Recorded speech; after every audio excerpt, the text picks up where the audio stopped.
오직 주님의 은혜가 우리를 살렸음을 고백합니다. 주께서 우리를 살리셨사오니 주의 말씀으로 이 시간 우리에게 생명의 말씀을 먹여 주시옵소서. 예수님 이름으로 기도합니다. 아멘.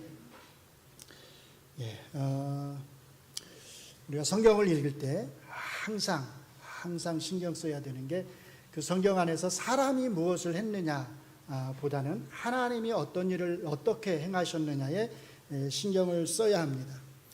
제 설교의 목적도 사실은 마찬가지예요.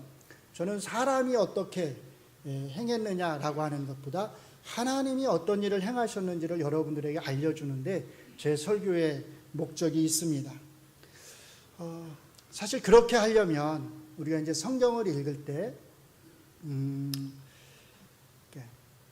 성경을 토막내서 읽지 않도록, 토막내서 이해하지 않도록 늘 신경을 써야 합니다.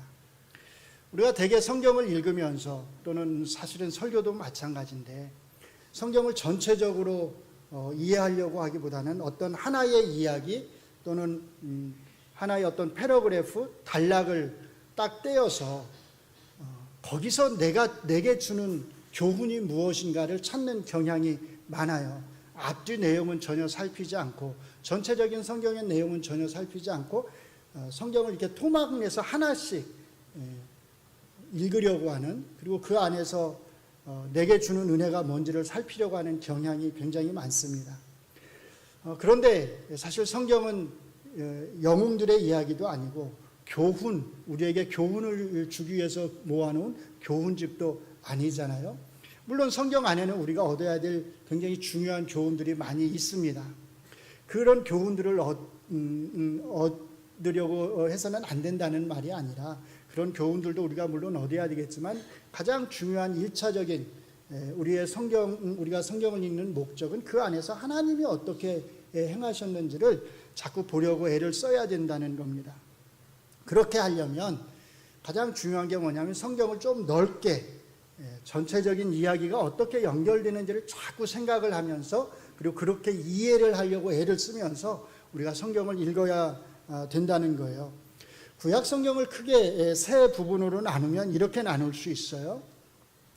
창세기 1장 1절부터 11장 9절까지는 세계사를 다룹니다. 잘 아는 대로 하나님의 창조, 인간의 타락, 노아 홍수, 그리고 우리가 흔히 말하는 잘 아시는 바벨탑 이야기 등등이 여기에 나와요. 그리고 이제 거기서 넘어가게 되면 11장 10절부터 마지막 50장까지는 어떤 이야기냐면 족장사, 이스라엘의 족장들, 3명의 족장이 있죠. 아브라함, 이삭, 야곱이라고 하는 족장들의 이야기를 다룹니다. 야곱이 죽는 것으로 이 족장사는 끝나요. 창세기는 끝납니다. 그리고 야곱의 12아들이 어떻게 해서 애굽 땅에 내려가게 되었는지를 다루면서 창세기가 끝이 나는 거예요. 그리고 이제 출애굽기로 들어가게 되면 이 출애굽기는 이스라엘의 민족사를 다루는 거죠. 어떻게 이스라엘이라고 하는 하나의 민족이 형성되었는지, 그리고 이 이스라엘이라고 하는 이 한 민족이 어떻게 가나안 땅에 들어가서 정착하게 되었는지를 다루는 거예요. 중요한 것은 세계사, 족장사, 민족사 모두가 다 어떤 역사 안에서 다뤄지고 있는 거예요. 하나님의 구원 역사, 구속사 안에서 다루어지고 있다는 겁니다. 세계사도 마찬가지예요. 단순히 이 세상에서 어떤 일들이 일어났는지를 말하려고 하는 것이 아니라 족장들이 믿은, 아브라함이 믿고 이삭이 믿고 야곱이 믿은 그 하나님이 어떤 하나님인지를 사실 세계사에서 설명하는 거예요. 그 하나님은 어떤 하나님이에요? 온 우주 만물을 창조하신 하나님이시다라고 하는 것을 우리에게 알려주는 것입니다. 그러니까 우리가 성경을 이해할 때는 이런 전체적인 맥락 안에서, 구속사라고 하는 큰 맥락 안에서 자꾸 성경을 보려고 애를 쓰고 그 각각의 이야기들이 어떻게 연결되어 있는지를 자꾸 보려고 애를 써야 한다는 겁니다.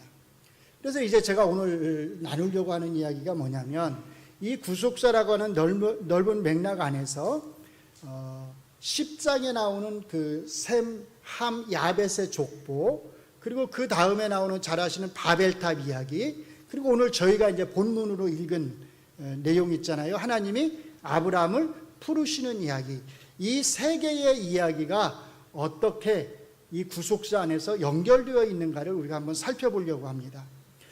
자, 함에게는 4명의 아들이 있다고 그랬어요. 기억나시나요? 누구누구인지? 구스, 미스라임, 붓, 가나안입니다. 자, 한 번 더 보시죠. 구스는 누굴 가리킨다고요? 에디오피아. 사람의 이름이면서 사실은 한 민족을 형성한 거예요. 그래서 구스 그러면 에디오피아를 잘 기억하셔야 돼요. 왜냐하면 선지서에 가시면 구스에 대한 심판에 대한 말씀이 많이 나오거든요. 근데 구스가 어느 나라인지를 모르면 성경을 읽긴 하는데 사실은 잘 이해는 못하는 거예요. 그래서 구스는 에디오피아, 미스라임은 애굽, 붓은 리비아, 가나안은 잘 아실 거예요. 창세기 10장 8절로 12절까지가 이 구스의 후손들에 대한 설명이에요. 이게 사실은 굉장히 중요한 설명인데 우리가 별로 관심을 갖지를 않아요. 여기에 대해서. 근데 이게 얼마나 중요한지는 이제 제 설명을 좀 들어보시면 아실 텐데, 자, 중요하니까 성경을 앞에 가지고 계신 분들은 같이 좀 봐주시고요. 성경 보시기 힘드신 분들은 이제 스크린을 같이 보면서 따라와 주시면 좋을 것 같아요. 10장 6절부터 제가 읽으면서 설명을 좀 해드릴게요. 자, 함의 아들은 구스와 미스라임과 붓과 가나안이요. 그 다음 이제 구스의 아들은 구스만 설명하는 거예요. 스바와 하일라와 삽다와 라마와 삽드가요. 라마의 아들은 스바와 드단이며 구스 즉 에디오피아가 또 니므롯을 낳았으니 그는 세상의 첫 용사라. 첫 용사다 그 말은 굉장히 싸움을 잘하는 사람이었던 거예요. 누가요? 니므롯이. 어느 정도 싸움을 잘했느냐? 그 다음에 보니까 이렇게 말해요. 그는 니므롯입니다. 니므롯이 여호와 앞에서 용감한 싸움꾼이 되었으므로, 용감한 싸움꾼이다 그 말은 단순히 그냥 동물들을 잘 잡는 그런 사냥꾼이 되었다는 말이 아니라 사실은 굉장히 훌륭한 전사, 용맹한 전사였다는 뜻이에요. 어느 정도로 용맹했냐면 속담에 아무개는 여호와 앞에 니므롯같이 용감한 사냥꾼이로다. 그러니까 누가 싸움을 잘하면 뭐라고 말하는 거예요? 저 사람은 누구처럼 싸움을 잘한다? 니므롯처럼 싸움을 잘한다. 이렇게 속담에 말할 정도로 니므롯이 훌륭한 용사였다는 겁니다. 그래서 이제 10장 10절이 중요한데 그의 나라는 이렇게 말해요. 그가 누구라고요? 니므롯. 나라란 단어가 성경에 처음 나와요. 나라보다 더 좋은 표현은 왕국이죠. 그러니까 니므롯이 어느 정도 싸움을 잘했냐면 왕국을 건설할 정도로 싸움을 잘한 거예요. 니므롯의 왕국이 어디에 있었냐면 니므롯의 왕국은 시날 땅에 어디요? 바벨과 에렉과 악깃과 갈레에서 시작되었으며 그가 그 땅에서 아수르로 나가 니느웨와 르호보딜과 갈라와 및 니느웨와 갈라 사이에 레센을 건설하였으니 이는 큰 성읍이라. 자, 여기 보셔요. 니느웨라고 하는 사람이 누구의 후손이에요? 셈의 후손. 셈 중에서 구스의 후손이에요. 근데 이 니므롯이 최초로 왕국을 건설했어요. 어디에요? 바벨에. 바벨에 뿐만 아니라 아수르 땅에도. 아수르와 바벨을 합쳐서 다 시날 땅 이렇게 말을 해요. 자, 우리가 주목할 건 니므롯이 건설할 왕국이 바벨에 있었다는 거예요. 바벨. 그 다음에 어떤 이야기 나오죠? 바벨탑 이야기. 어떻게 연결되시는지 아시겠죠? 이 니므롯이 바벨의 왕국을 건설했다라고 이렇게 말을 하는 이유가 뭐냐면 그 다음에 나오는 바벨탑 이야기에서 그 바벨탑을 건설하려고 했던 사람들이 누구 후손이다? 함의 후손들이다. 구스의 후손들이다. 니므롯의 후손들이다 라고 하는 것을 말하려고 하는 겁니다. 바벨은 우리가 흔히 하는 말로 말하면 바벨론을 말하는 거예요. 바벨론.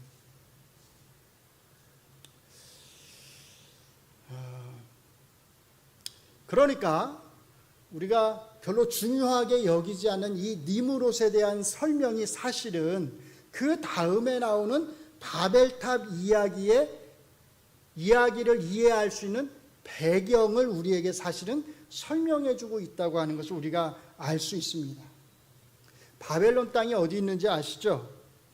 혹시 모르실까 봐 제가 좀 설명을 드릴게요. 자, 지난주 봤던 그 지도를 보시면 제일 아래가 저기가 에디오피아라고 그랬어요. 저기서 구스가 태어났고 니므롯도 저기서 태어났어요. 그래서 이제 바벨론 땅으로 니므롯은 이주를 옮겨가는데 저 위로 해가지고 이집트를 거쳐서 위에 동그라미 카이로라고 있는 저 가나안 땅을 거쳐서 위로 이주해 간 거예요. 그 다음 사진을 보시면, 자, 잘 안 보이실 것 같아 설명을 해드릴게요. 제일 밑에 있는 동그라미 저기가 바벨론이에요. 바벨론. 그러니까 저기에서 어떤 일이 벌어진 거예요? 사람들이 도시와 탑을 쌓으려고 했던 거예요. 거기서 좀 위로 가시면 가운데 아수르라고 있죠? 저기다가도 니므롯이 큰 성읍, 큰 도시를 세웠다고 말을 해요. 저 아수르 왼편에 하란, 바단 아람이라고 있습니다. 하란, 오늘 본문에 나오죠. 본문에. 자, 일단 우리가 먼저 주목해야 될 것은 니므롯의 후손들이 저 바벨론 땅에 살고 있었다는 것입니다. 그리고 거기에서 큰 왕국을 이루고 자기들의 이름을 내기 위해서 큰 탑을 쌓기 시작했다는 거예요. 근데 우리가 사실 놓치는 부분이 하나 있어요. 바벨탑 이야기 이렇게 말을 하다 보니까, 근데 사실 성경에서는 바벨탑이라는 표현은 안 나와요. 우리가 어디에 포커스를 자꾸 맞추냐면 탑에 포커스를 맞춰요. 근데 여러분들이 11장 4절 말씀을 잘 보시면 이들은 우리가 탑을 건설하여 이렇게 말하지 않아요. 뭐라고 말하죠? 정확하게 하면 성읍과 탑을 건설하여 이렇게 말해요.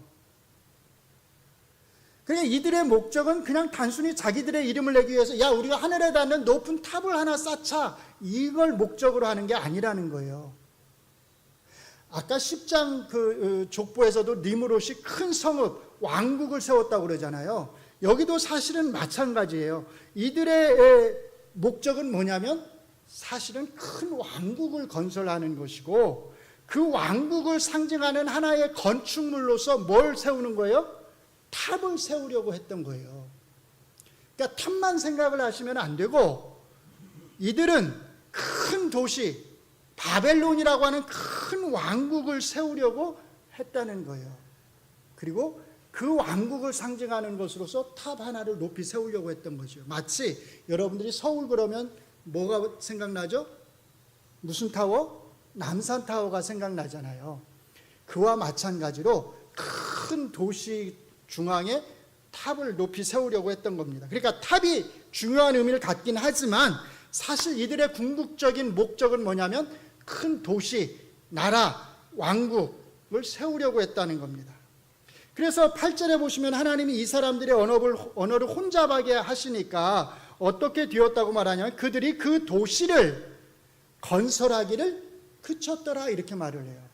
탑을 짓기를 멈췄다라고 말하지 않고 뭐라고 말해요? 도시를 건설하기를 멈췄다 이렇게 말을 하는 거예요. 이들이 큰 도시를 건설하고 자기들의 힘을 상징하는 높은 탑을 쌓으려고 했던 건 간단합니다. 우리가 흩어지지 말고 함께 모여 살면서 우리의 이름을 세상에 알리자라는 거죠. 그것은 하나님의 뜻을 어기는 것이었습니다. 11장 4절 말씀을 같이 읽습니다. 또 말하되 자 성읍과 탑을 건설하여 그 탑 꼭대기를 하늘에 닿게 하여 우리 이름을 내고 온 지면의 흩어짐을 면하자 하였더니, 이게 바벨 땅에서 일어난 사건에 대한 이야기입니다. 그러니까 제일 먼저 기억하셔야 될 게 뭐냐면 창세기 10장 8절로 12절에 나오는 니므롯에 대한 그 설명은 그 다음에 나오는 이 바벨 땅 사건과 서로 연결되어 있다라고 하는 거예요. 또 하나, 니므롯의 후손들이 사는 이 바벨론 땅, 이 바벨 땅에서 일어난 이야기가 중요한 두 번째 이유가 있는데 그게 뭐냐면 이 바벨론이 나중에 어떻게 되죠? 정말로 진짜로 큰 제국을 형성하잖아요. 그 제국을 형성해서 아수르 제국과 바벨론 제국을 형성해서 아수르 제국이 북이스라엘을 멸망시키고 바벨론 제국이 남유다를 멸망시키잖아요. 아수르 제국과 바벨론 제국 다 누구의 후손이에요? 함의 후손들, 구스의 후손들, 니므롯의 후손들이에요.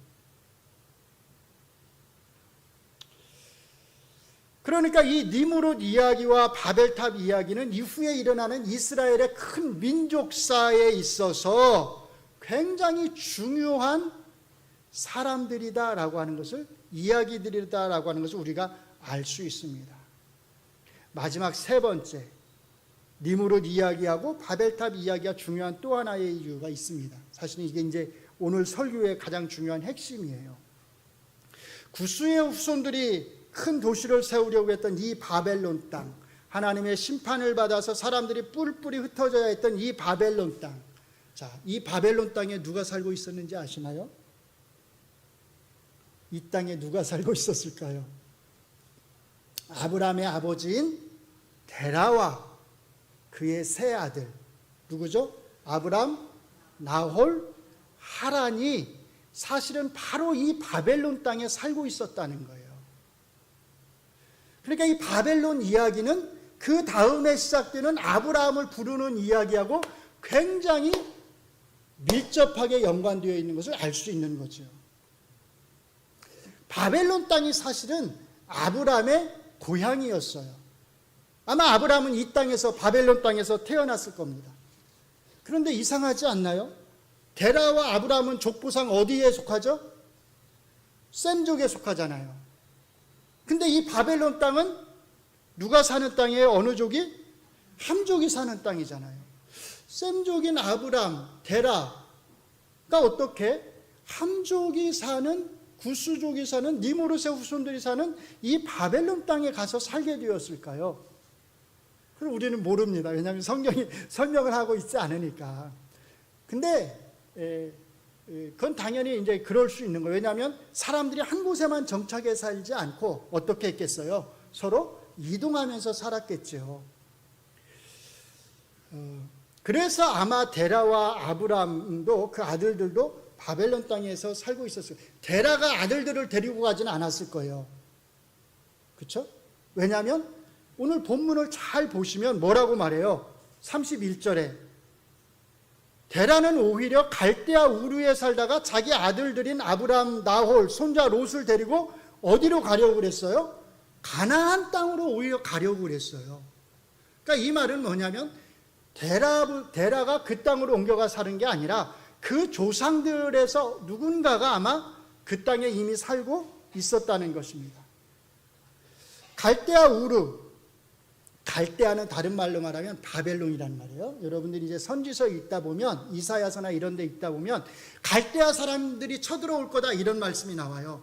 그럼 갈대아 사람들이 쳐들어온다는 말은 누가 쳐들어온다는 거예요? 바벨론 사람들이 쳐들어온다라는 뜻이에요. 자, 데라는 갈대아 땅, 바벨론 땅 우르에 살다가 가나안 땅으로 오기 위해서 하란이라고 하는 곳을 거치게 되는데 그곳에서 데라가 죽게 됩니다. 자, 11장 31절을 같이 읽습니다. 데라가 그 아들 아브람과 하란의 아들인 그의 손자 롯과 그의 며느리 아브람의 아내 사레를 데리고 갈대아인의 우르를 떠나 가나안 땅으로 가고자 하더니 하란에 이르러 거기 거류하였으며 데라는 나이가 205세가 되어 어디서요? 하란에서 죽었더라 이렇게 말해요. 자, 다시 한번 지도를 보시죠. 다음 지도. 자, 이 지도를 보시면 아까 봤던 것하고 지역은 똑같아요. 제일 밑에가 우르 이렇게 적혀져 있죠. 저기가 갈대아 우르. 바벨론 땅 우르예요. 저기서 이제 데라가 출발하는 거죠. 자식들을 데리고. 그래서 빨간색 그 선을 따라서 가시면 갈라지는 곳, 점선과 실선이 갈라지는 저기가 바벨론이에요. 아마 데라는 점선을 따라갔든지 아니면 실선을 따라갔든지 저 길을 따라서 위에 하란이라고 보이죠? 저 하란에 머물렀을 것입니다. 그리고 자기가 원했던 가나안까지 가지 못하고 하란에서 죽게 되는 거예요. 데라의 아들 하란은 하란은 아들 이름이고 여기 하란은 지역 이름이에요. 하란은 이제 바벨론 땅에서 죽었는데 데라가 저기서 죽으니까 데라의 아들들인 아브람과 나홀 그리고 롯은 손자 롯은 더 이상 가나안 땅으로 내려가지 않고 그냥 저 하란에 머물고 있었어요.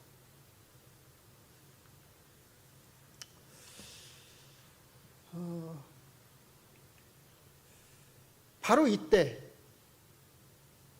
바로 여기서, 바로 이 하란 땅에서 사실은 하나님이 아브라함에게 나타나신 겁니다.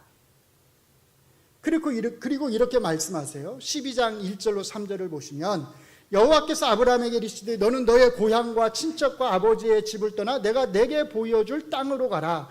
내가 너로 큰 민족을 이루고 내게 복을 주어 내 이름을 창대하게 하리니 너는 복이 될지라. 너를 축복하는 자에게는 내가 복을 내리고 너를 저주하는 자에게는 내가 저주하리니 땅의 모든 족속이 너로 말미암아 복을 얻을 것이라. 크게 세 가지 약속을 하세요. 첫째, 뭘 주겠다? 땅을 주겠다. 둘째, 뭘 주겠다? 큰 민족을 주겠다. 셋째, 뭘 주겠다? 모든 민족이 너로 말미암아 복을 얻게 하겠다. 세 번째가 제일 중요해요. 모든 민족이 너로 말미암아 복을 얻게 하겠다. 왜 땅을 주시는 거예요? 왜 민족을 주시는 거예요? 아브라함이 잘 되라고 주시는 게 아니라 그를 통해서 모든 민족, 셈족과 야벳족과 모든 민족이 다, 함족과 모든 민족이 다 이 아브라함으로 말미암아 복을 얻도록 하기 위해서, 그러니까 모든 민족에게 복을 주시기 위해서 하나님은 아브라함을 부르신 거예요. 중요한 것은 이거예요. 어디서 부른 거예요? 바벨론 땅에서. 정확히는 하란 땅에서요. 이방인의 땅에서요. 아브라함은 이 이방인의 땅에서 어떻게 살고 있었을까요? 뭘 하면서 살고 있었을까요? 하나님의 뜻을 거스르고 자기들의 이름을 내고자 큰 도시를 이루려고 탑을 쌓았던 이 이방인의 땅에서 도대체 아브라함은 뭘 하면서 살고 있었을까요? 여호수아 2장은 아주 놀라운 고백을 합니다. 여호수아 24장 2절과 3절을 제가 읽어드릴게요. 여호수아가 모든 백성에게 이르되 이스라엘의 하나님 여호와께서 이같이 말씀하시기를 옛적에 너희의 조상들 곧 아브라함의 아버지 나홀의 아버지 데라가 강 저쪽은 바벨론 땅을 말하는 거예요. 바벨론 땅에 거주하여 뭘 섬겼어요? 다른 신들을 섬겼으나 내가 너희의 조상 아브라함을 강 저쪽에서, 즉 바벨론 땅에서 이끌어내어 가나안 온 땅에 두루 행하게 하고 그의 씨를 번성하게 하려고 그에게 이삭을 주었으며. 무슨 뜻이에요? 아브라함이 뭘 하며 살았다는 거예요? 사실은 우상들을 숭배하면서 바벨론 땅에서 살고 있었다는 겁니다. 물론 직접적으로 야 아브라함이 우상들을 숭배했어 라고 말하지는 않아요. 믿음의 조상인 아브라함이 우상들을 숭배했다라고 말하기에는 부담스러울 거예요. 그러니까 말을 돌려서 합니다. 어떻게 돌려서 말해요? 아브라함과 나홀의 아버지인 누가요? 데라가 강 저쪽에서 바벨론 땅에서 거주하여 우상들을 섬겼다. 직접적으로 말하진 않지만 이 말 속에는 사실은 너희 조상 아브라함도 바벨론 땅에서 우상들을 섬기면서 살았다라는 뜻입니다. 그런데 바로 그곳에서, 그 이방의 땅에서, 우상들이 만연한 바로 그 이방의 땅에서 하나님이 아브라함을 찾아오신 것입니다. 왜 하필 아브라함일까요? 그 형제 왜 나홀이 아닐까요? 왜 아버지 데라가 아닐까요? 아브라함이 제일 똑똑하고 이놈은 싹수를 보니까 좀 쓸만하다라는 생각이 들어서 하나님이 아브라함을 택하신 걸까요? 아니면 그래도 보니까 조금 아브라함이 덜 아버지보다 형제들보다 덜 우상을 숭배하는 것 같으니까 하나님이 아브라함을 택하신 걸까요? 노아 이야기를 보시면 노아에 대해서는 엄청난 칭찬이 있어요. 노아는 의인이요 당대의 완전한 자라. 그는 하나님과 동행하였으며. 그런데 아브라함에 대해서는 이런 게 나오나요? 아브라함에 대해서는 아무런 칭찬도 나오지 않습니다. 아무런 설명도 달지 않습니다. 그냥 하나님이 아브라함을 찾아오셨다고 말을 합니다. 그리고 그에게 일방적으로 내가 땅 줄게, 내가 너로 큰 민족을 이루도록 해줄게, 내가 너로 하여금 다른 모든 민족이 복을 받도록 해줄게, 하나님이 그냥 일방적으로 약속하십니다. 왜 아브라함일까요? 왜 나일까요? 하나님은 왜 나를 부르신 걸까요? 내 형제가 아니라, 내 친구가 아니라 왜 하나님은 하필 나를 찾아오셔서 나를 부르시고 나에게 은혜를 주신 걸까요? 나보다 더 똑똑한 사람이 얼마나 많은데, 나보다 더 지혜로운 사람이 얼마나 많은데, 나보다 더 큰 일을 할 수 있는, 더 많은 일들을 할 수 있는 사람들이 얼마나 많은데 왜 다른 사람이 아니고, 왜 나보다 잘 나가는 내 친구도 아니고 내 형제도 아니고 왜 하필 나일까요? 하나님의 주권적인 부르심과 은혜 외에 설명할 수 있을까요? 왜 날 사랑하나, 왜 날 사랑하나, 왜 주님 갈보리 가야 했나, 왜 날 사랑하나. 왜 나일까요? 왜 날 사랑하신 걸까요? 하나님의 일방적인 은혜 외에 설명할 방법이 없습니다. 사랑하는 성도 여러분, 이 놀라운 은혜를 오늘 지금 우리에게 주시기 위해서 하나님은 몇천 년 전에 저 이방의 땅, 바벨론이라고 하는 저 우상의 땅에 살던 그 아브라함을 부르셨습니다. 이 은혜를 우리에게 주시기 위해서 하나님이 얼마나 오랜 세월을, 얼마나 긴 세월을 일해 오셨는지 모릅니다. 우리 주 예수 그리스도를 통해서 이 놀라운 은혜와 사랑을 오늘 우리에게 베풀기 위해서 하나님이 저 우상의 땅에서 하나님을 대적하며 큰 도시를 이루고 큰 탑을, 높은 탑을 쌓으려고 했던 그 바벨론 사람들을 멸망시키지 않고 그들을 오래 참으시고 그들을 온 땅에 흩으셨던 것입니다. 그리고 바로 그 바벨론 땅, 우상이 가득한 바벨론 땅에서 살던 그 아브라함을, 아무 이름도 없던 그 무명의 아브라함을 하나님이 일방적으로 주권적으로 부르셨습니다. 바벨론 땅에 살던 구스의 후손들은 큰 도시를 건설하고 높은 탑을 세워서 자기들의 이름을 내려고 했습니다. 우리 이름을 내고. 그런데 하나님은 이들을 흩어지게 하심으로써 이들이 자기의 이름을 내지 못하도록 하셨습니다. 아이러니하게도 물론 이들은 이름을 냈어요. 어떤 이름이요? 바벨. 뭘 나타내죠? 하나님의 심판을 나타내는 이름이 되었잖아요.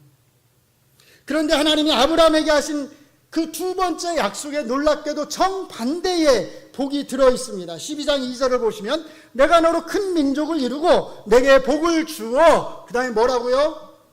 내 이름을 창대하게 하리니, 내 이름을 창대하게 하리니.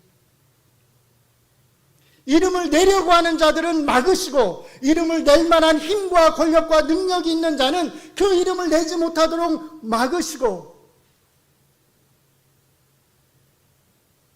오히려 아무 이름도 없는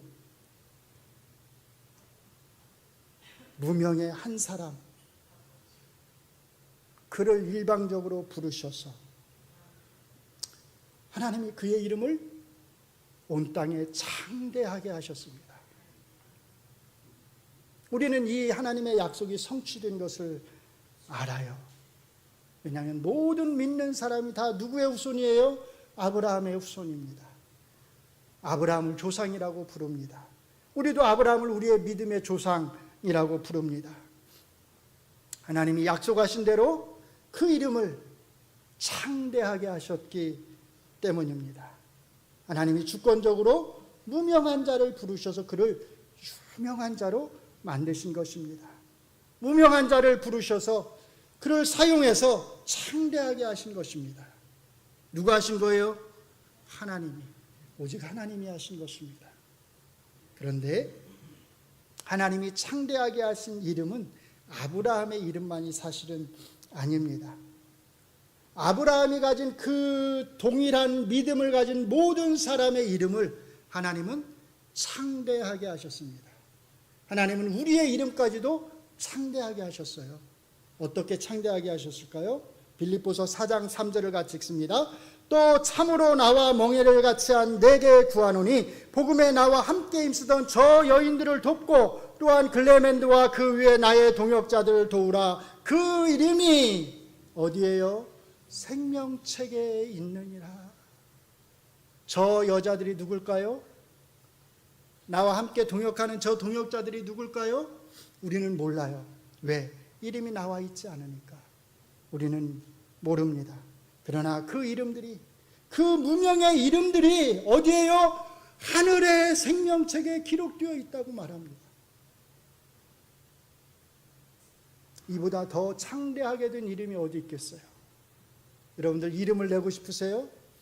하늘의 생명책에 여러분들의 이름을 기록하시기를 바랍니다. 예수님을 잘 믿으면 여러분의 이름이 창대하게 될 것입니다. 요한계시록 3장 5절은 또 이렇게 말씀합니다. 이기는 자는 이와 같이 흰 옷을 입을 것이요 내가 그 이름을 어디에요? 생명책에서 결코 지우지 아니하고 그 이름을 내 아버지 앞과 그의 천사들 앞에서 내가 시인하겠다. 내가 아는 체 하겠다. 사랑하는 성도 여러분, 우리의 무명한 이름이, 아무도 알아주지 않는 우리의 이름이 결코 지워지지 않는 저 생명책에, 하늘의 생명책에 기록되어 있음을 믿으시기 바랍니다. 우리는 무명한 자 같으나 유명한 자요. 아무도 우리의 이름을 기억하지 않을지 모르지만 하나님이 우리의 이름을 기억하실 것입니다. 우리의 이름이 영원히 지워지지 않는 저 하늘의 생명책에 아주 당당하게 내 이름 석자가, 정혁 장로님은 두자겠죠? 진이도 두자겠네. 두자가 기록되어 있기 때문입니다. 이 놀라운 은혜는 천적으로 하나님이, 오직 하나님이 주신 것입니다. 이 은혜를 우리에게 주시기 위해서 하나님이 얼마나 오래전부터 일해 오셨는지를 아시기 바랍니다. 바벨과 같은 도시와 탑을 쌓으려고 하는 인간의 악을 하나님이 얼마나 많이 참고 인내해 오셨는지를 아시기 바랍니다. 그들을 위해서 참으신 게 아니에요. 바벨 땅에 사는 사람들을 위해서 참으신 게 아닙니다. 누굴 위해서요? 우리를 위해서 참으신 거예요. 우리에게 이 놀라운 은혜를 베푸시기 위해서 하나님이 참으신 것입니다. 그리고 아브라함을 주권적으로 부르신 것입니다. 하나님의 이 놀라운 은혜를 우리가 안다면 우리가 어떻게 이 땅에서 우리 이름을 내기 위해서 살 수 있겠습니까? 그렇죠? 우리 이름이 아니라 누구의 이름이요? 하나님의 이름을 내기 위해서 우리는 이 땅에서 살아야 합니다. 이것이 우리의 삶의 목적입니다. 이 땅에서 하나님의 이름만이 창대하게 되도록 하기 위해서 우리는 살아야 합니다. 우리의 모든 삶을 통해서, 그리고 나의 모든 삶을 통해서, 그리고 우리 동작중앙교회라고 하는 이 공동체의 모든 사역을 통해서 오직 하나님의 이름만이 창대하게 되기를 주의 이름으로 축원합니다. 기도하겠습니다. 하나님, 무명의 아브라함을 저 우상의 땅에서 하나님이 불러내셔서 그로 하여금 우리에게 이 놀라운 은혜를 받게 하심을 감사합니다. 하나님이 얼마나 긴 역사 동안 우리를 위해서 일해 오셨는지를 잊지 않게 하시고 아브라함에게 베푸신 것과 같은 그 동일한 은혜를, 그 절대적인 은혜를, 그 값없는 은혜를 오늘 우리에게도 베풀어 주셔서 하나님이 아브라함의 이름을 창대하게 하셨듯이 우리의 이름을 창대하게 하셔서 하늘의 생명책에 기록되게 하신 것을 감사합니다. 우리 주님이 다시 오셔서 우리의 이름을 부르실 그날까지 우리가 이 땅에서 오직 우리의 이름이 아니라 하나님의 이름을 위해서 살아가게 하여 주시옵소서. 우리 동작중앙교회 공동체가 동작중앙교회라고 하는 이 이름을 내는 것이 아니라 오직 하나님의 이름을 내기 위해서 이 땅에 존재하게 하여 주시옵소서. 예수님 이름으로 기도합니다. 아멘.